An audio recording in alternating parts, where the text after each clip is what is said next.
soliciting, human trafficking. Everybody going to jail. Hands on your head. There is a hidden detail in the trailer for 72 Hours that nobody is talking about, and it completely changes the rules of the entire movie. We already know that Kevin Hart plays a 40-year-old executive who accidentally gets added to a Gen Z bachelor party group chat. But there is one problem hiding behind the comedy. This accidental invitation points to a desperate career crisis, which means his survival on this 3-day wild trip is going to decide whether his entire professional life collapses. You are watching Flick Theory. This story kicks off because Joe is a middle-aged corporate executive whose career is actively falling apart. He desperately needs to find a way to stay relevant and connect with a younger demographic at work, but he has no idea how to close that gap.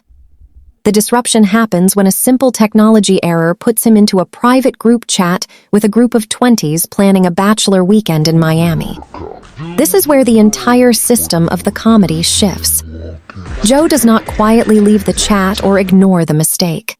Because his career is on shaky ground, he views this random mistake as a direct opportunity to study and win over the exact generation he needs to understand to save his job.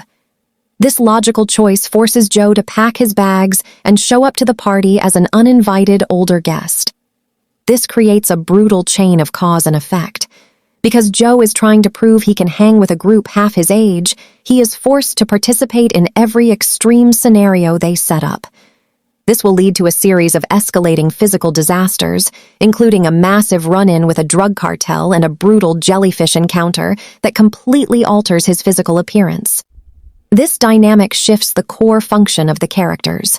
The younger crew, played by Marcelo Hernandez and Mason Gooding, function as the unstoppable force driving the chaos forward, while Joe functions as the desperate survivor who cannot quit because quitting means admitting he is obsolete. This leaves us with two distinct possibilities for how this story will conclude. The obvious direction is that Joe successfully survives the full 72 hours, wins the respect of the group, and uses his new understanding of youth culture to magically secure his position at his company. But that feels too predictable for a script written by the creators of Cobra Kai. A more likely outcome is that the extreme trauma of trying to keep up with Gen Z makes Joe realize that faking youth is completely unsustainable, which will force him to abandon his corporate desperation to build something authentic on his own terms. This changes what the story is truly about, moving from a standard party comedy to a step-by-step breakdown of a midlife crisis clashing with modern digital culture.